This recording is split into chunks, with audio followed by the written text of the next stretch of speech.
Dun sa last video, in-upload natin yung 222 rule.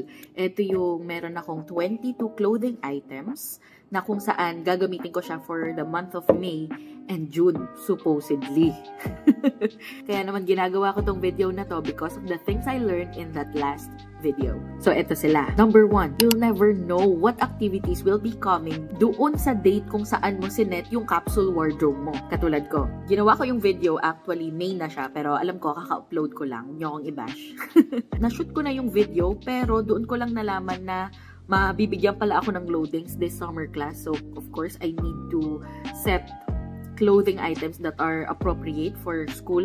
And then, na-invite kami sa isang wedding. So, again, another clothing item that I need to prepare para makasunod kami doon sa motif ng wedding na yon. And then, doon din na-schedule yung isang research presentation namin, kaming mga faculty. And required na Filipiniana attire ang isuot.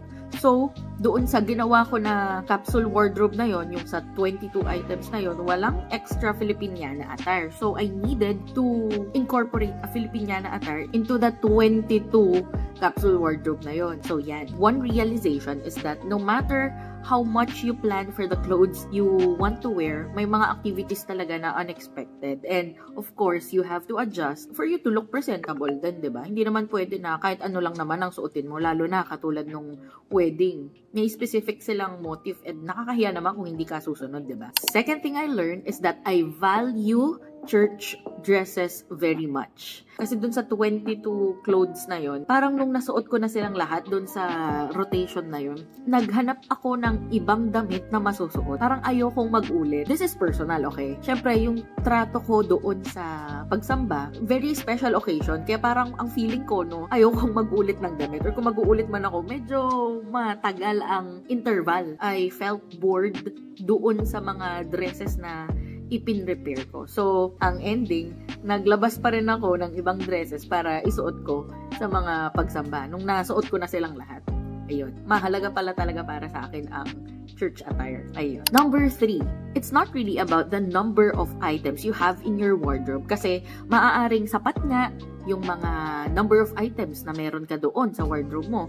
But you would still feel, katulad ko nga, I still felt bored doon sa mga church wear ko. And what really matters is that you feel confident in the clothes you wear. You feel comfortable, diba? Kaya, hindi talaga sa bilang eh. Totoo nga yung mga napapanood ko sa ibang mga minimalist channels na wala yan sa number of items pero nasa comfort ng clothes na isusuot mo. And then the last thing I realized doon sa last video na yon is that you would realize kung ano yung mga clothing items that you lean much and you don't lean much on. Kasi doon nga sa video na yon, na-realize ko kung ano yung mga damit, ano yung t-shirt, kasi meron akong na-declutter.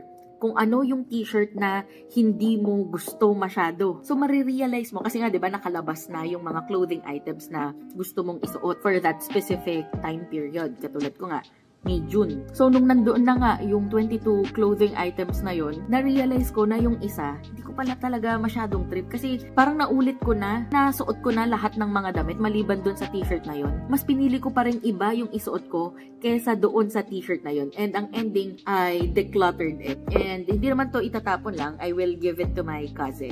So, yun yung isa sa mga magandang nangyari doon sa 22 item capsule wardrobe natin for 2 months is that I realized kung ano-ano yung mga t-shirt o kung ano-ano yung mga damit na hindi ko pala talaga masyadong gusto. So, ayun. I ended up decluttering it. And that's it. I hope you continue to support my channel. I talk about criminology, minimalism, and life in general. See you again. Bye!